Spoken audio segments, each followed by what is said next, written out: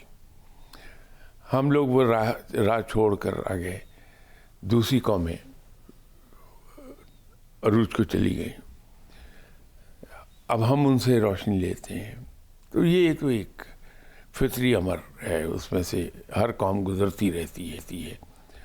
کل کو ہو سکتا ہے اللہ تعالیٰ رحمت فرمائے, پھر ہمارا وقت آ جائے اور ہم علم کی دنیا میں بہت اوپر چلے جائیں, تو یہی لوگ ہم سے روشنی لے رہے ہوں گے. لیکن ایک بات کی, دشمن کی بھی تعریف کر دینی چاہیے اگر اس کے پاس کوئی اچھی چیز ہے. انہوں نے اگر وہ تمام اصول جو ہمارے لیے وضع ہوئے تھے, ہم نے ان پر عمل چھوڑ دیا, لیکن انہوں نے اس کو اپنا لیا ہے. آپ یہ دیکھیے ماسوائے اس کے کہ وہ کلمہ نہیں پڑھتے, قرآن پر ایمان نہیں رکھتے, آپ صلی اللہ علیہ وسلم کو نبی آخر الزمان نہیں مانتے. باقی جو آپ صلی اللہ علیہ وسلم کے ذریعے سے تعلیمات ہم تک آئیں, ان میں موسٹ آف دوز, اسپیشلی جو معاملات ہیں دوسروں کے ساتھ, اس میں وہ ان اصولوں کو آہستہ آہستہ اپنا گئے. حقوق العباد, جی بالکل. تو اس میں انہوں نے اپنا لیا, تو اس کا فائدے ان کو دنیا میں ضرور ملیں گے, وہ مل رہے ہیں. تو انہیں بجائے گرج کرنے کے ہمیں تسلیم کر لینا چاہیے کہ جو راہ ہمیں بتائی گئی تھی کہ اس راہ پہ چل کے تم فائدے میں رہو گے, ہم شروع کے 600-700 سال اس پر گامزن بھی رہے اور ہم نے عروج حاصل کیا. دوسری قوموں کے لیے ہم باعث تقلید ہوئے. جب اس کو چھوڑا, دوسروں نے اپنا لیا, وہ فائدہ لے رہے ہیں اس سے. آج ہم واپس چلے جائیں ادھر کو, کچھ نہ کیجیے, صرف ایک کام کر لیجیے کہ من حاصل قوم ہم گواہی سچی دینے لگیں. جب میں گواہی کہتا ہوں تو میری مراد یہ نہیں ہے کہ کورٹ میں جا کے جو ہم کہتے ہیں. گواہی یہ ہے کہ میں اپنے دشمن کے بارے میں بھی پوری سچائی سے یہ بات کروں کہ ٹھیک ہے وہ میرا دشمن ہے, لیکن اس میں یہ خوبی ہے. یا اگر اس کے بارے میں کوئی ایسی بات کہہ رہا ہے جو اس میں موجود نہیں, باوجود اس کے کہ وہ میرا دشمن ہے, میں فوراً کہہ دوں کہ دیکھیے دشمنی اپنی جگہ, لیکن یہ جو آپ اس پہ الزام لگا رہے ہیں وہ درست نہیں ہے, وہ ایسا نہیں کرتا. یہ گواہی کا معیار ہے کہ ہم ہمیشہ حق بات کر لیں, چاہے اس کا نقصان خود ہماری ذات کو ہو رہا ہو. تو ایک یہی کام ہم کر لیں تو ہماری حالت ہی بالکل بدل جائے گی. بہت شکریہ شاہ صاحب. ناظرین, آپ سرفراز احمد شاہ صاحب کی گفتگو سنی. ان کا کہنا ہے کہ اللہ اور اس کے رسول کے بتائے ہوئے اصول اور راستہ اپنا کر ہم دوبارہ ترقی کی طرف نہ صرف گامزن ہو سکتے ہیں بلکہ دوسروں کو بھی اپنے پیچھے چلنے پہ مجبور کر سکتے ہیں. آج کے لیے اتنا ہی, آپ سے پھر ملاقات ہوگی, تب تک کے لیے اجازت دیجیے. اللہ نگہبان.